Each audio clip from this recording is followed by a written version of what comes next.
Hi, and welcome to the Marketing for Writing Coaches show. In this program, I sit down with the best marketing experts who share their secrets so that you, the writing coach, can focus on what is really important, setting up a marketing strategy without the overwhelm. Today, I welcome the one expert who will help you to accelerate your business results with a nice, beautiful, and high converting website. So be ready to be blown away by Loan Kien, the founder of Digital Octopus and Website Assembly. Hi, Loan, how are you? Hi, Anne. I'm good. How are you? Thank you so Yeah, much for having me on your podcast. yes, and thank you for coming back again. Last time we got you out of Milan. Where do we get you now from? I'm in Melbourne now. Not the same environment. Let's dig in. So, how did you come to focus on websites, Luan? What made you say one day, okay, this is it. I want to become the expert in websites and help people to build their websites. That's a really good question, and I have a long story, but I'll try and keep it really short. So the Digital Octopus, my agency, has been focusing on helping e-commerce clients grow and establish their businesses online. And at the start of my business journey, I've experienced something that really frustrated me. I didn't manage to attract the type of clients I want. The clients that I wanted was people who have invested in their business and have the budget to be able to really have a high service provided to them. And I was like, I don't know what's wrong with me. Like, I went to university to finish my degree in marketing.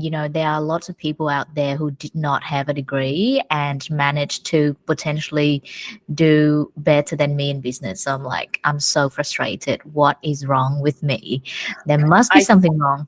I think if there's not one person who is watching this and must say, I never felt like this, Luan. I think this is so, we all recognize ourselves in your words. Oh, I'm so glad, and I'm so glad that some people could resonate with this. And then fast forward to my the end of first year in my business, I decided that okay, I'm going to refresh my website. I'm going to have it done professionally. And from that point on, I feel like that was the turning point of my business. I started attracting clients of high caliber, people who are willing to pay me a much higher service fee, and people who really value my expertise, my knowledge, and they, my expertise in the areas obviously stay the same and my qualifications stay the same, but how they perceive my business has changed.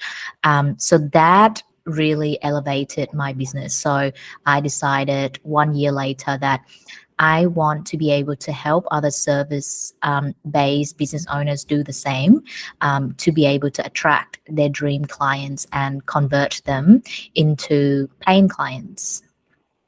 So that's the story how Website Assembly was born. Oh, that's a great story. So, um, if I can take one word out of your story, it's really that question of perception. Like, because of course, as a writing coach, there's a lot of investments to make, but a website really builds on that perception. And would you say that that is the number one reason people should think about hiring a website designer? Yeah, absolutely. Because your website is pretty much your storefront, right? Mm, Especially if you operate purely online. It's your storefront. It works 24/7, converting visitors into clients for you. Um, and everyone could be offering the same service, but it's the matter of positioning yourself in the market. It's the matter of forming that perception in your ideal client's mind, will decide whether they choose to go. Whether they to that will determine whether they will choose to go with you or other service providers, if that makes sense. yes, yeah, yes. I think because you really have that discussion about like have an idea of your ideal client, but is your ideal client is, for example, someone who you want, like you say, a high value client, that person Mhm. will of course be more attracted to a website that has that panache and that perception, like you say, that this writing coach is going to help you to get where you want, and that you can trust that person with their services and their knowledge. Absolutely, yeah. Yeah. And what would you say is like the most important aspect of building a website? I think the most important aspects of building a website is that it needs to be super targeted towards who you want to attract. It needs Mm, to be, there are various elements that contribute to a website, but I think that you need to have good branding, you need to have a well designed website that really focus on what your clients want to see and not what you want to see. And the other thing is that your copy needs to reflect your services. Your copy needs to really communicate the values that you can bring to your clients as well. So there are a few key elements here, but just to recap, a good website should have a few important things. Sorry, I know that it wasn't your original question, but it is yeah, just no, so go for hard it. to have one website, like to just have like one thing that um that that it's really hard to say what's one thing that make or break a website, because a Mm, few things needs to work together. And for me, first of all, the branding need to speaks to your ideal customers, because humans are very visual. It's the first thing ever that people see. They feel it. It's not just about like thinking and making rational decision um, at all. The second thing I would say is the copy on your website. It needs to be so succinct. It needs to be strategic. It needs to show that you understand your ideal clients' pain points and need to really speaks to them. And especially for high value clients, they are people who don't have time. So if you need a paragraph to explain to them what you do, you already lost them the first second that they skim through your website. And the third thing I would say is your website need to have um, strategic design. So it needs to be well designed with clear call to action. It needs to be optimized for website. Yeah, and so I think these three elements need to work well together to build a beautiful but also high converting website. mm.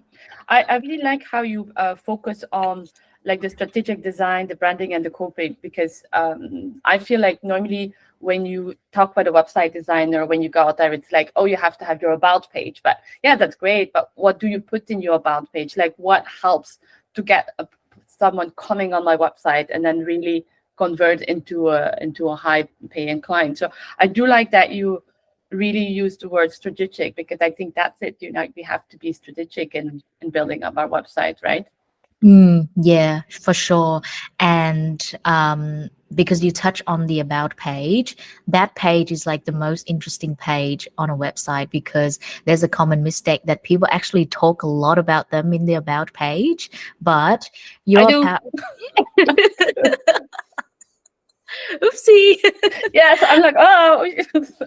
I mean, if you could like, it's sort of like a thing where you need to strategically weaves facts about you into how you could help your ideal clients. So yes, you could be talking about you, but if you could, but how your expertise, how your qualifications could make you the go-to, the top people, the top person in your field to help your clients, then there's no harm in doing that.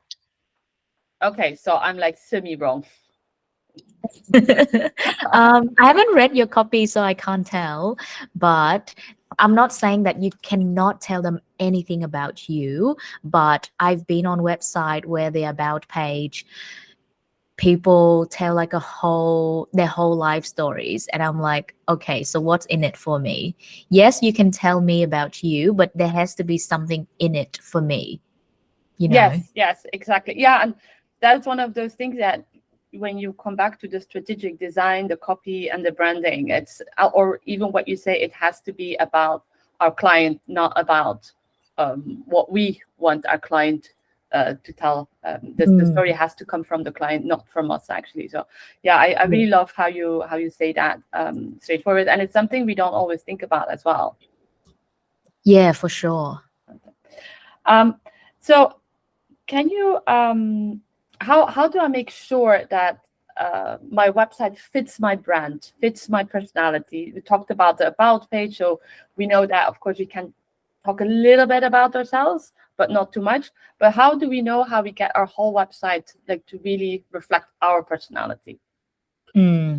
I think that sometimes people think that, okay, website can just exist on itself, and they just go to website designer and be like, oh, so this is my business.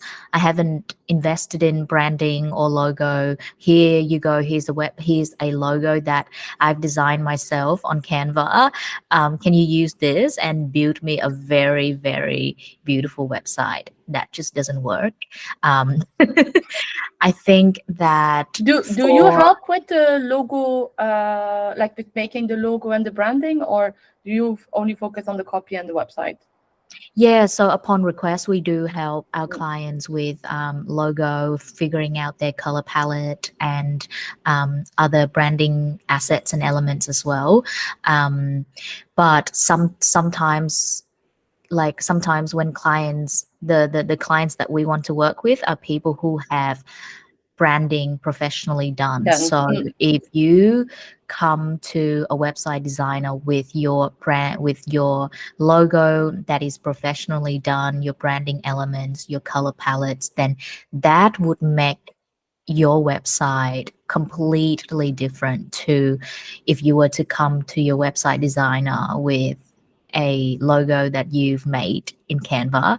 So I think that for your website to reflect your branding and your brand personality, you need to, like, prior to having your website design, you also need your branding and logo professionally done as well, because there is so much that your color, your branding and your brand colors can do and can help to, you know, generate this like look and feel and your brand personality. A lot of it comes down to the style of your branding elements and your brand colors. Yeah, that's exactly what I did. I went to my web designer with the branding already done, and it makes it so much easier. Maybe we'll have to invite a brand expert as well.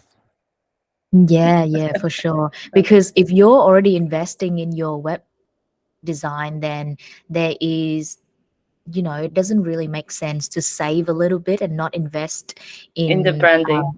having the branding. How can a website help to convert visitors into paying clients? I think that the two elements that really determine the conversion rate of a website is the copy and the design, the layout, because, and that's is something that we put a lot of focus on, because I do believe that the best communicators win in a market. Doesn't matter what you do, if you can't communicate why you should be the go-to, you are the top choice in your market, then you would lose to your competition. So a well-designed website would help your visitors easily navigate through your website, find all the important informations and make their decision. And a strategic copy would help you communicate your values with them in like quickly and clearly. I think these two are the two main factors of a high converting websites. Okay, so copy and design, that is the key to having a high converting website. For sure. Yeah. I think these two come up a lot, but I do think I do think that they are very important. Yeah, exactly. And I remember, because this is the second time we recorded this interview. The last time you gave a really valuable tip on for writing coaches who don't have testimonials, for example, on the website. So I can't remember exactly the question I asked you, but I do remember that we spoke about this homepage and how important it is to put on the feedback of clients. And so I asked you at that point, well, what if I'm a writing coach and I hadn't any client yet? What can I put on a website that could replace that testimonial?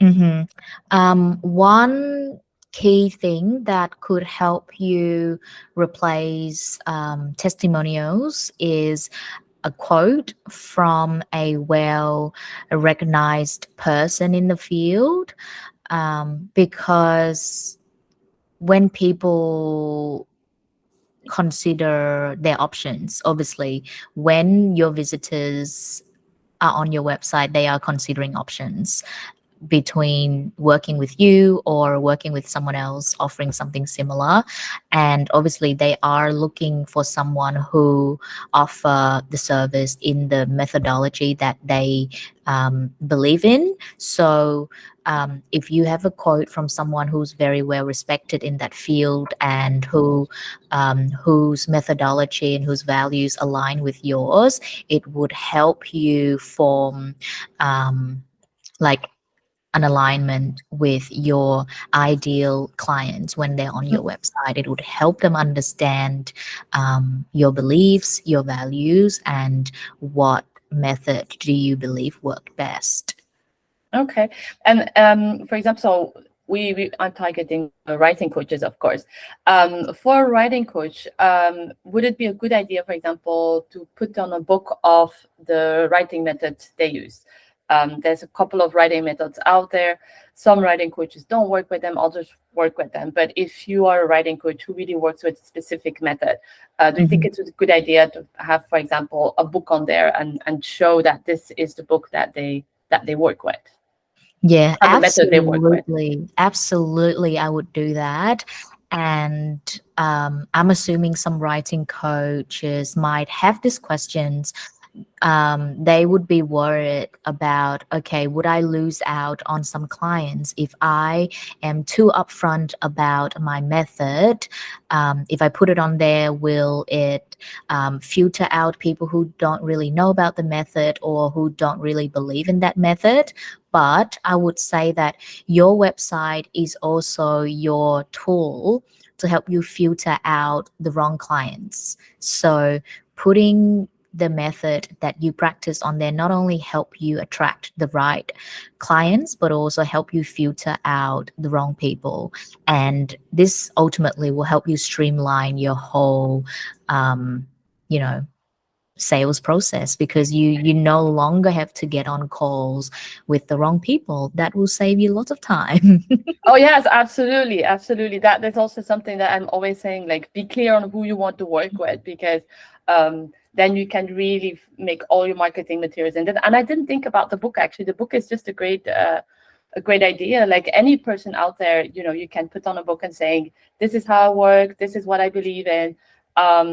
And that is, again, like a method to attract the person you really want to work with and the person you don't really want to work with. So it's a great idea for a writing coach, especially for a writing coach. Absolutely. Yeah, I would highly recommend making it crystal clear on your website who you want to work with and who you don't. Yes. And that made me think about another thing. So many of the writing coaches, they love to read books. So they will put on a page on all the books that I have read. Do you think that is something that has its place on a website, or would you say keep those books maybe rather for a blog, or for example, on an Instagram account or a Facebook account, or it doesn't matter to have it on the website? Because I know that your idea is really to have the website as simple as possible, so that people who don't have the time can get straight into who you are and don't have to, dive in and try to Yeah. find your personality among all the pieces.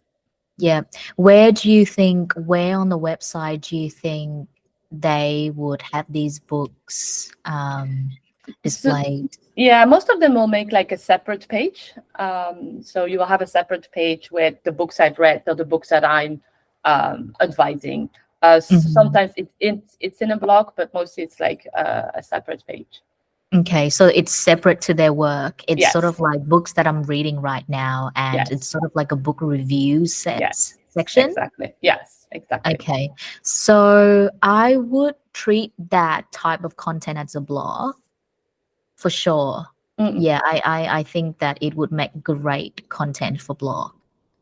Yes, that's indeed also what I think. What I think, but you're the expert. I'm not, so that's why I'm inviting you here.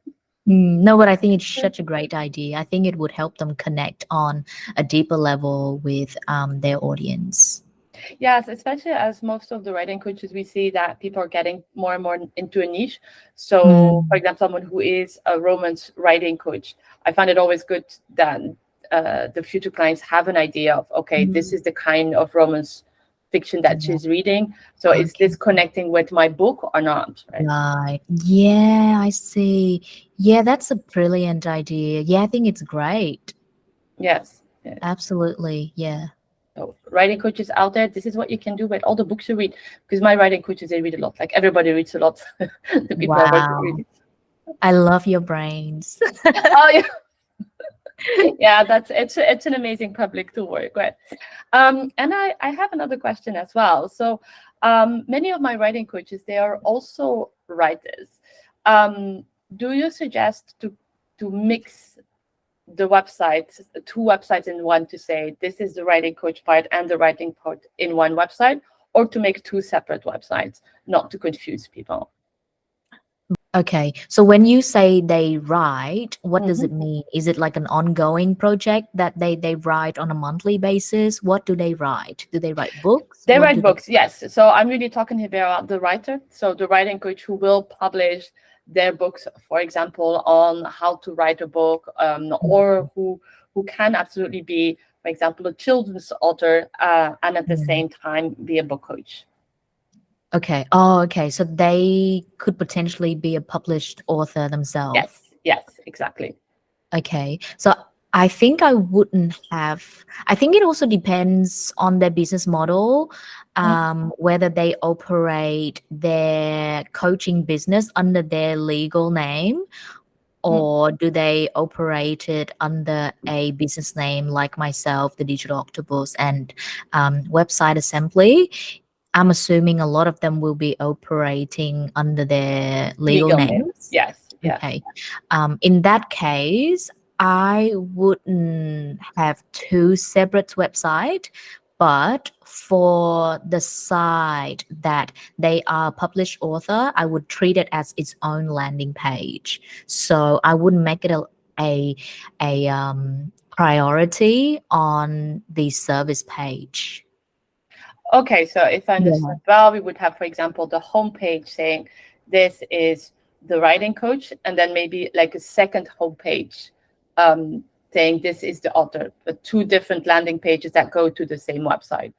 Yeah, because on their published author page, they would be communicating to a different set of audience, Yeah, right? yeah, yeah, exactly. Yeah. That's a bit the difficulty with this, of course, because if you're a published writer, of course, it's a big asset as a Mm, writing coach because it shows you have gone through the whole process of publishing mm, yourself your book.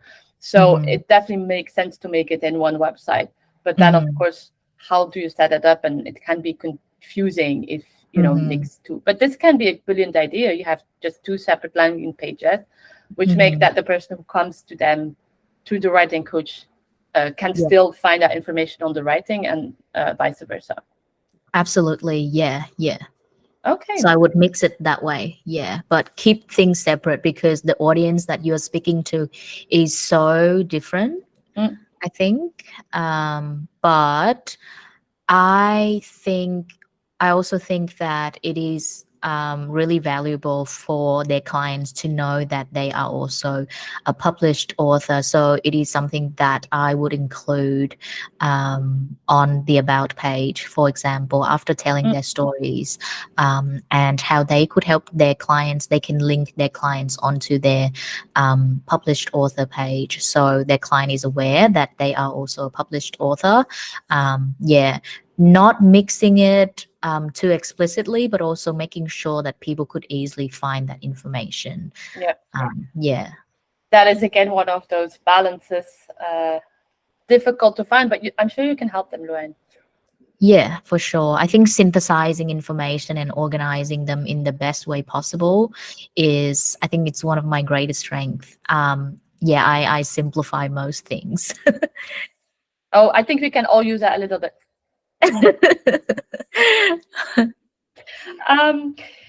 So I had, let's see, yeah, I still have some questions. I'm trying to, because there's so much questions I want to ask to you, Luan, but we don't have like 2 hours as well. What do you have? I think there's some of the writing coaches who now watching, and they maybe not yet at that stage of being able to invest in like in a website with you. What are 2 or 3 little tricks that they can do to adapt their website until they're ready, like to invest in a really big website? I would say that when you're starting out, keep everything as simple as possible. Because like even for websites that we build, we focus so much on making them as simple as possible as well, because I really believe that simplicity is the highest form of sophistication. Some people come to us and we would show them their portfolio and they would go away saying things like, oh, this is maybe like too simple, I'm looking for something more complicated. And when and then obviously they don't end up working with us, and then we see them working with someone else, and after seeing the design I could really understand, okay, our style just doesn't match.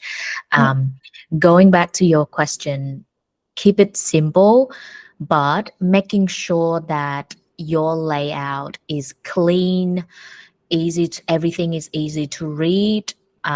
Keep your messaging really clear, and spend a considerable amount of time on your homepage, really polishing it and making sure that the following key information is on there. So you need to have a tagline that tell people what you do and why you're the best person to help them. You need to acknowledge their pain points, because people need to feel understood to form a connection with you. Include testimonials if you do, and then list out your key services. Also, make sure that you keep your services list brief. 1 to 3 services is ideal. Yeah, I think if you have these few, I can't remember how many elements were there, but 4 points. Yeah, if you have like these 4 key elements on your homepage, that would make it super easy for your ideal clients to understand what you're about and why you should be their go-to without complicating things too much. And most importantly, just keep your design really, really simple. Yeah. I think that's really the key word. I think if there's one thing we have to remember of this interview, like the simplicity, because it is true that if you come on a website that's a little bit too much information, we can quickly feel overwhelmed, and you can lose the person who came on your website because of the overwhelm. Yeah, definitely. And it's funny how it's the most common mistake that people make when they start out. You know, you just want to add some sparkle and things here and there. That I know. The longer this lasts, the longer I'm cringing about my own website. And the further along you are in your business journey, you remove all the glitter and everything just becomes so simple. But now that I reveal the secret, business owners, yeah, exactly. Now we're all going to go, and there's going to be one line: me, the best. Yep, you skip the worst phase. Exactly. Luan, I would really like to continue speaking with you for ages, but we really have to wrap up. So, just one final question. Can you talk about the results one of the websites you designed has created has Yeah, for generated? sure. For sure. So, one of our most recent projects we designed was for an independent lawyer, and she's worked in London. She's now working in Melbourne, and she consults independently for law firms. She delivers workshop to law firms, and she has like a really cool podcast. And so after we built her website, and she's a bit of like a special case because she's the kind of person that when she came to me, she hasn't even had her business, but she's got her branding done. And she was like, I just want to get things right even before I start. So she's got her branding, she's got her website up. And a few months later, because we ended up being friends, so she told me that she secured a few like workshops that she was gonna deliver to some law firms in Melbourne. And then she just really loved the website, I think, and I loved it as well. And I mean, like, that's what we set out to do. We want to help people to get business with their website, and we did that. So, yeah, I'm super proud of that. Oh yeah, you can, Luan. It's always a pleasure when you see that your work is actually the cornerstone that has brought in new clients, and that the purpose of the whole website has been achieved. Yeah, for sure. Well, thank you so much again, Luan, for having come on the show. So, if people want to work with you, where can we find you? Okay, so there are two websites, but one is called thedigitaloctopus.org, but and that's the e-commerce side of thing. For websites specifically, you could visit website assembly.co. I'm sure you're going to include Yeah, these links. The links will websites be as well. Yeah. in the show notes. And if you want to get all the updates and the personal lives things from me, then follow me on Instagram. My handle is the digital octopus. I'm always on there. Okay. we're having a laugh here because I'm actually not on Instagram. I'm on LinkedIn. So Oh, we were okay. talking. Oh, you know. Well, I'm also on LinkedIn as well. So if you would like to connect with me on LinkedIn, I'm Loan Kien. Yes, I will integrate all those links in the show notes. Well, thank you again so much, Luan, for coming on the show and agreeing to record this for a second time, because at the second time, unfortunately, we lost the first interview. Fingers So I'm crossed very, this very one happy. works. Yes, fingers crossed. You can probably not see it, but I'm very stressed. So this is it. If you like this episode and you want to make sure that you have the next episode right in your email box, don't forget to sign up for the weekly newsletter for writing coaches. You will find the link below this episode. Thank you so much. And I hope this episode has been useful for you as a writing coach. Feel free to leave us any comments, share, or let us know what you thought about it. Bye-bye. Bye.